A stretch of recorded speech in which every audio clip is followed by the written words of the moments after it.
هدفنا أن العالم يقرأ ماذا يكتب داخل قطر. We're showing them how reading is the key to a prosperous future. Reading is an amazing and active way of understanding the world. I'm Ava Halim, and on this episode we take a deep dive into the world of literature. Qatar is a nation with a passion for reading. There's a wealth of books and knowledge in at least a dozen libraries, as well as bookstores like this one. And as Laila Humera found out, new initiatives are popping up to make reading fun for people of all ages, wherever they are. One of the main pillars of Qatar's Vision 2030 goal is reading and education. That chapter in the country's story has been written, and who better to fulfill it than the future generation themselves? Helping to achieve that is Qatar Reads, a nationwide reading campaign. It aims to equip each child in every stage of their life with the tools to empower their minds through books. The Family Reading Program is a flagship program at Qatar Reads. It's the biggest one with over 1,100 kids subscribed. The main goal was to encourage them to read and to select the books that suit these age groups best and are engaging the most, with different themes every month to keep the kids engaged. We deliver to their home every month a package with 2 books, either English, Arabic or bilingual, one of each language. We also deliver to them activity sheets and a comic based on a specific theme of every month. The program is relatively new, but it's already seeing positive results with long-term benefits. What we found is that there's a big increase in the number of children that enjoy reading. It's a daily habit, and one of the most important things to us is that it became a family activity where the parents are involved, their siblings are involved. So you can see that we're involving not just the children but the entire community, and we're showing them how reading is the key, the weapon to a prosperous future. From book subscriptions to book clubs. Also a monthly affair, the community-driven initiative also encourages reading, but for busy adults. These ladies call their book club the Reading Malikats, or the Reading Queens. Founder Tracy George first set up the group to help herself settle into a new city. When I came to Doha, I started asking around where's the nearest book club, and everybody kept saying, what's that? I said, well, let's start one. So I went to the ladies' forum and I said, would anybody be keen? And the next thing I got this flood of women saying, yes. So I said, okay, let's do this. Bounded by their love for books, the Reading Malikats meet up once a month to share their thoughts on a book they've collectively chosen to read. Book clubs are becoming increasingly popular in Qatar, and venues like this cafe in Doha's Pearl District provide the perfect setting for a gathering of bookworms. Ahead of this meetup, members of the book club immerse themselves into the pages of this book, Girls of Riyadh. So ladies, what do you think of the book? I think that we can all agree that Girls of Riyadh was our favorite book for 2022. And it's through these diverse books that members get to expand their reading repertoire and explore a world they normally wouldn't. In today's society, people tend to read more social medias than real books. So I think those of us who enjoy reading books, we should encourage other people to also read books. You enter a universe, the one of the author, and you are encouraged to interpret, to think. So reading is an amazing and active way of understanding the world. Someone whose work will likely be discussed at a future book club is Kumam Al-Madid. She is Qatar's first female English fantasy writer. I recently sat down with her to discuss the magical world she creates to help cope with her own personal struggles. Time passed. I didn't know how long. It felt like forever. But I bet it was mere minutes. The candles spread around the rooms were dying down, so I pulled myself up and walked around the chamber, reviving them with magic. Kumam, you talk very openly about mental health, saying depression took over your soul. Your first novel, The Lost Rose, deals with this. How do you decide to turn a difficult situation around? Well, because the story had to come out, so I enjoyed writing it. But then after, I was so afraid getting it out, like people will know that this was in my mind.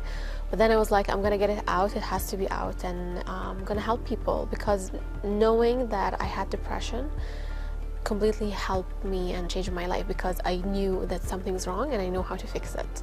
So knowledge is power, so I wanted to give that to people. Now, you said the magical worlds you create give you the courage to face your demons. How so? Because when you put, for example, an imaginary, like, for example, if you have your depression, you imagine it as, for example, a creature, like a cat or something, and you talk to it and you understand it. You somehow humanize it, so it's easier for you to deal with it. It's always the unknown that scares people. So for me, it's something that I lived with reading books, especially like with Harry Potter, Lord of the Rings, and all of these books. I discovered that it is an actual tool, so why not also me giving my story this kind of tool to people.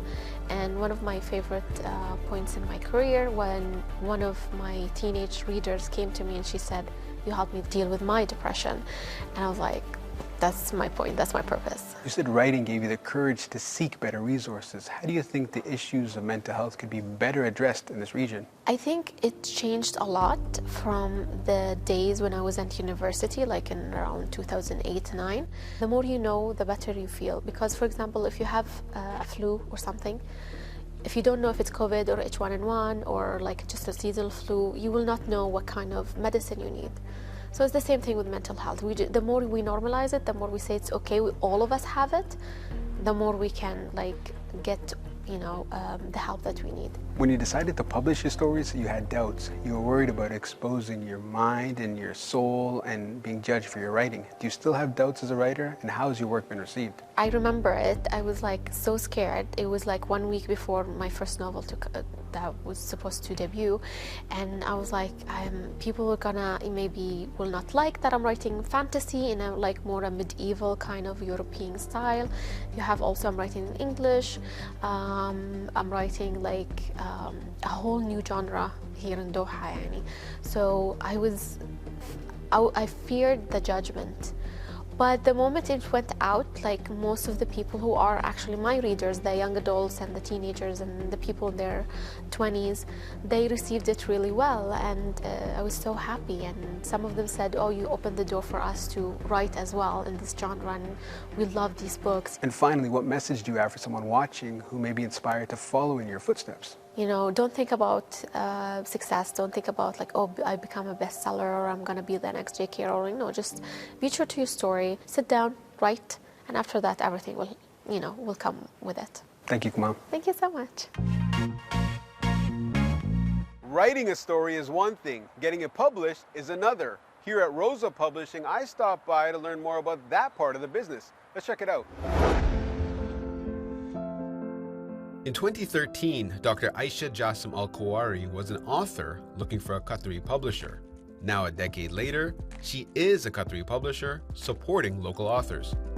مجتمعنا اللي احنا قاعدين نصدر له هذه الكتب، واحد من التحديات هي الاستمرارية، وأن يكون لنا دعم يخلينا احنا نستمر في تحقيق هذه الأهداف. The country's first private publishing house hopes to enrich cultural life here by supporting local authors and presenting a diverse range of Arabic books, while also promoting the importance of reading across Qatari society. Al-Kuwari opened Rosa Publishing House in 2017, making her the first female Qatari publisher, a responsibility she doesn't take lightly. لهذا كانت دار روزا للنشر هي الدار اللي انطلقت باسم الشباب وروح الشباب، وانطلقت لتغذي المكتبة العربية والمكتبة العالمية بأصوات عربية.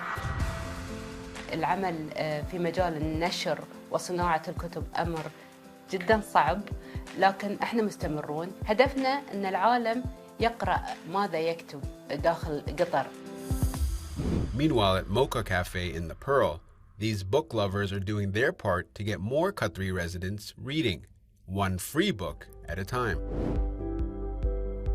We put a little magic on it, like we have the sticker, so you have the book, like this one, After you read the book, we put a sticker like this, and it says, take this book, read it, and leave it for the next person to enjoy. And then we put like ribbons and everything, and there's a note that says free book, and then we'll leave it around public areas for people to find.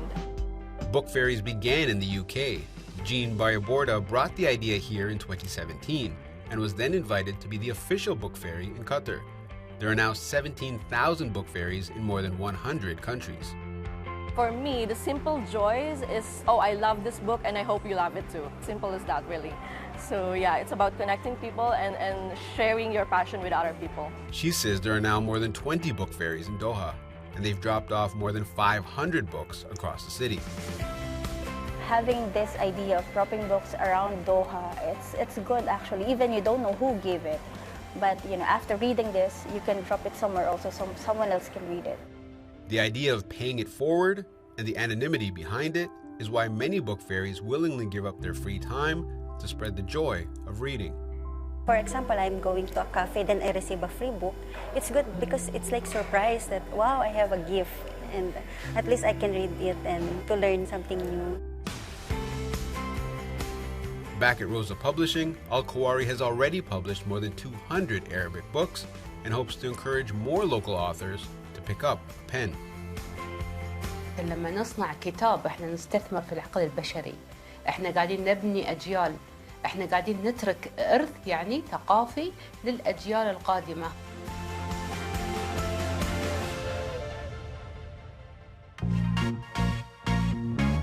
Now, it's been fun learning about community-led initiatives as well as government campaigns, all with the aim of encouraging people of all ages to read. And that's all the time we have on this episode of Qatar 365. For more, check out Euronews.com.